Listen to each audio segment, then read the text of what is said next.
What's up, everybody, and welcome to my Monday night Raw review as we are 2 weeks away from WrestleMania. Pretty much Stephanie McMahon came out kicking off the show tonight saying Bryan wasn't going to be here and talked about what happened last week with Triple H just to show who was in charge.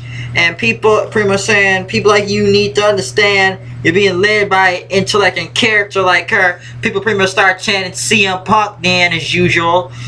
And pretty much says Triple H is the most powerful man in the WWE right now. As Orton came out saying that he wasn't going to argue with anything, but he respects Hunter and Stephanie. And pretty much say he's going to beat Bryan and Batista, even beat Triple H's ass to come to that. So, pretty much starts chanting Daniel Bryan, and then he says he's going to beat them all to a pulp then, as he says, even Triple H. Oh, shit. He's going to pretty much beat the living hell out of all of them. So, that's going to happen. Also, to add, sorry about this, people. Ouch. It's not going to go well.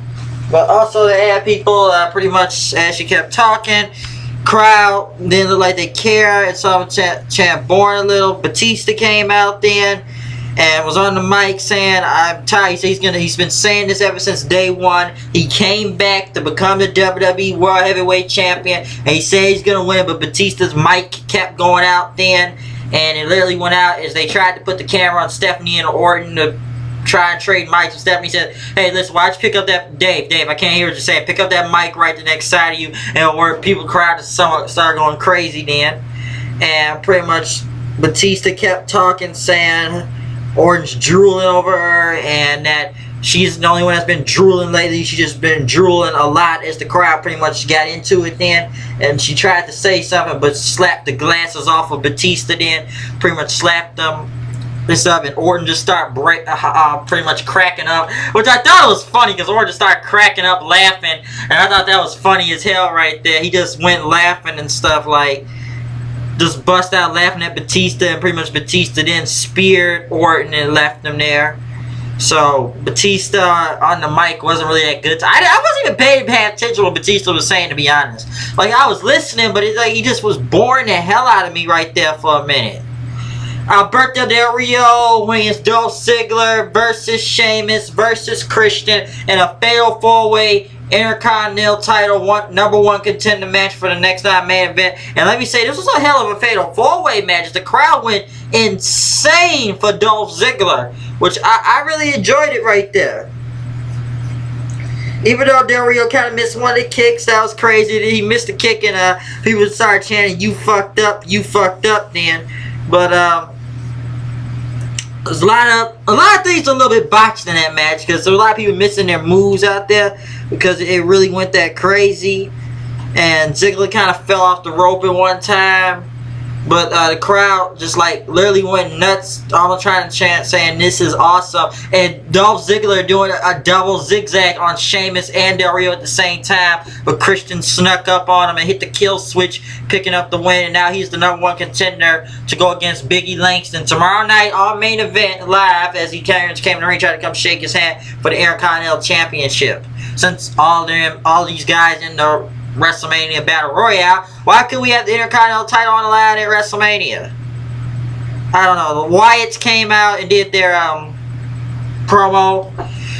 Pretty much says, how can you hurt something? How can you hurt what that can't feel? Pretty much saying he's here. He brings eternal pain. No one can stop Bray Wyatt. Pretty much as he says, as Harper is gonna get his shot at him tonight. So you can't hurt something you can't feel, as he says. Sin Cara and Scooby-Doo went against Damian Sandow as he was jobbed out to Sin Cara. Sin Cara won. It was quick and painless, so I don't know what was the point of having Scooby-Doo on there or whatever. Ryback went against Los Matadores. Shield came out. Los Matadores got a roll-up pin.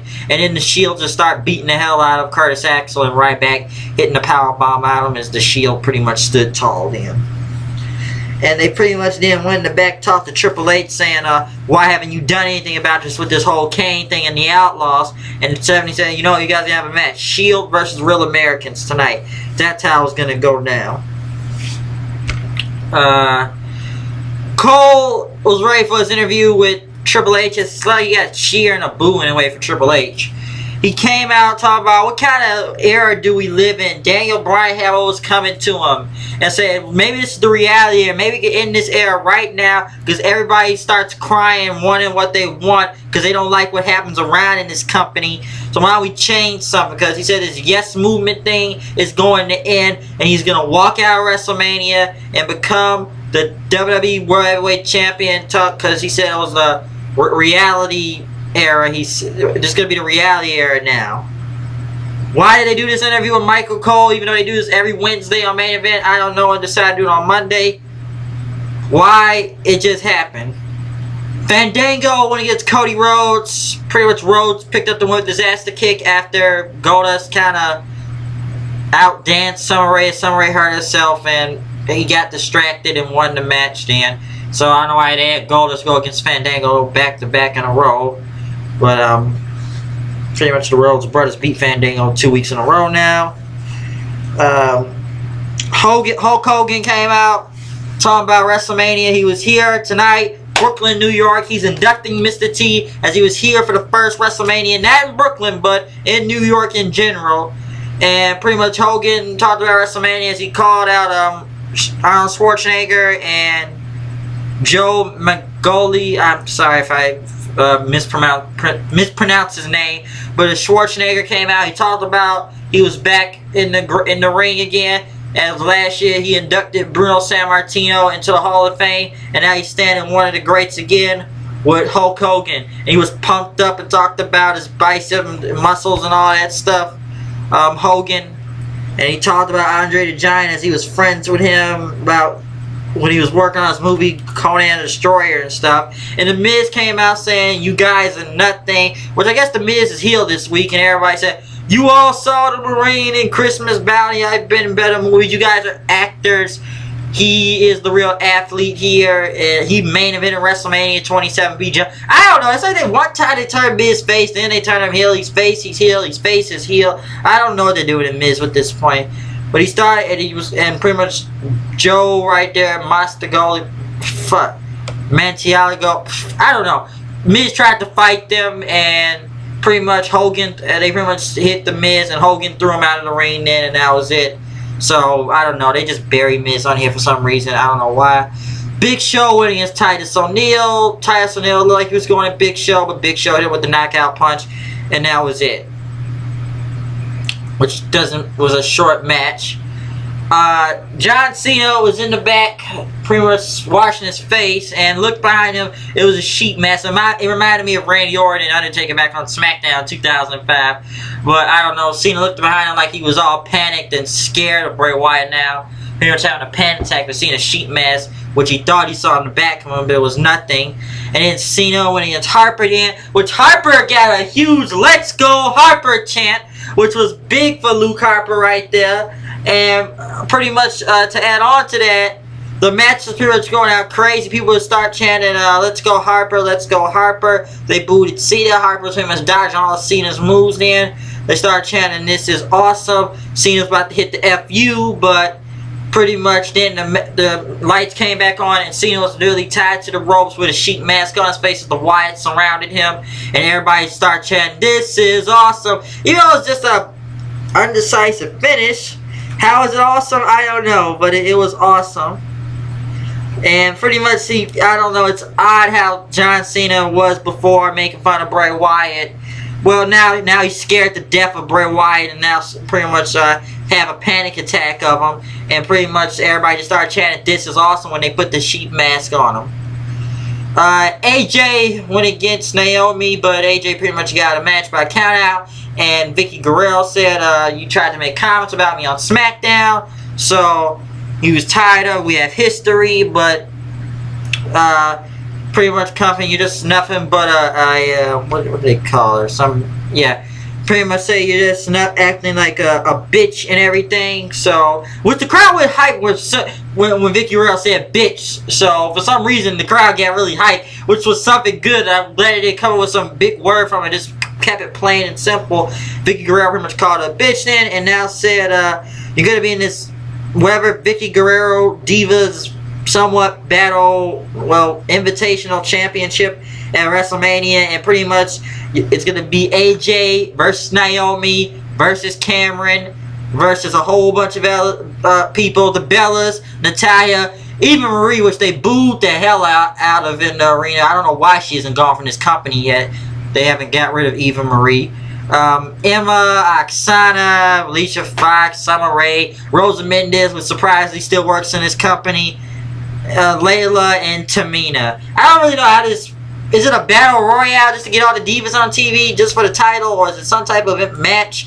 But Vicky made it, so I don't really know the details of that match that well, but I guess I'll look it up. I guess it's a way just to get the divas on somewhere. The next person going to the Hall of Fame, I guess this may be the final person going to the Hall of Fame, is saying hello to the back guy, Razor Ramon, Scott Hall, going into the Hall of Fame.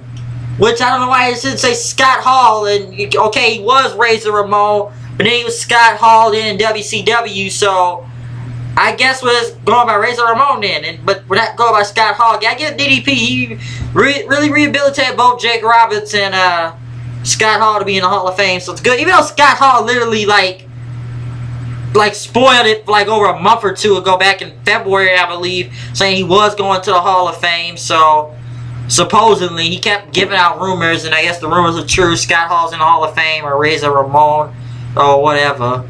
The Shield went against the Real Americans as people start chanting "We the people, we the people," and pretty much was going crazy when the swing came on with Cesaro. And as the match was getting crazy, when Seth Rollins hit the ring and just started going crazy spots, doing suicide dives and jumping out of the ring, the crowd just went nuts, and Brooklyn was going, "Holy shit, holy shit, holy shit!" And the crowd went loud for Seth Rollins. As pretty much the match went on, pretty much it became Rollins and Swagger left. Swagger tried to hit the Patriot Lock, but Rollins was able to dodge it. Pretty much hit that knee, won the match. The Shield got out of the ring then. Pretty much tried to celebrate, but Cesaro attacked from behind. And then pretty much Roman Reigns took him down, the Superman punch, speared the hell out of him. Crowd went crazy as nuts. I swear the roof was going to come out the building tonight on there. They pretty much went nuts. They took Cesaro, they speared him, and pretty much put him through the table, went nuts. And then Kane and the New Age Outlaws came out in suits as Kane announced it's going to be the Shield versus the New Age Outlaws and Kane in a 6-man tag, which was somewhat very predictable and not very interesting when the crowd kind of heard it. I don't know why they're doing this match. It's better than the Shield breaking up, but I don't know why. It's just to add a match, just to add a match. Even though the Outlaws should have a title match and someone didn't get it for some reason. But it was a hell of a match right there with the Shield and Real Americans. Brock Lesnar and Paul Heyman came out as pretty much they were talking about, Paul talked about the streak and how streaks need to be broken and how people like John Cena could get it, but Brock Lesnar took the mic and said, listen, enough talk. He knows Undertaker is here and he wants to fight him right now. Pretty much, we came here to fight. That's how it's gonna go. As Undertaker pretty much hit it, the Druids came out, they brought out a casket. They kept kicking the casket. People kept chanting Undertaker.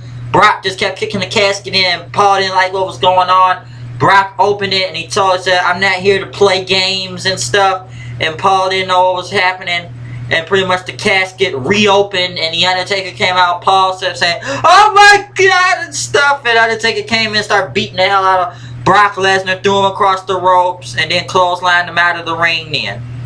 I mean, no, he big booed and then clotheslined him out of the ring onto the casket, and pretty much Undertaker was there, and people pretty much started chanting, "Happy birthday," as today it is the Undertaker's birthday today. And other people's birthday from Swagger, Barry Horowitz, and a lot of people, but the crowd did kind of go crazy and was chanting, "Happy birthday" for the Undertaker. So, this whole feud with the Undertaker and Brock Lesnar has really not been that interesting, because now it's not really a reason for this, just other than Oh, could see him, Brock's supposed to be badass, and the Undertaker can hang out in with him. It looks like it's the opposite. Like, Undertaker's the one that's dominating over Brock Lesnar, being the badass, kicking ass, as Brock Lesnar trying to see if he can hang with the dead man now. So, I don't know how that's going to work out, but we're getting closer to WrestleMania, so 2 weeks away. I don't know. It's a lot of things that are looking good. It's a lot of things that are looking bad right now as we come closer and closer to WrestleMania. But once again, you know it's me. It's that HOOD coming here with the news and the reviews. You see I'm here today. There is no cap as I come new with a Kango, maybe if you want to call it a new hat. So we're done with this review today. We live from the BK. And WrestleMania is just, I believe, 13 days away. So I came and I saw, and I hope we are now done with this review of Monday Night Raw. So I'm out of here. I'll see you guys later. Peace.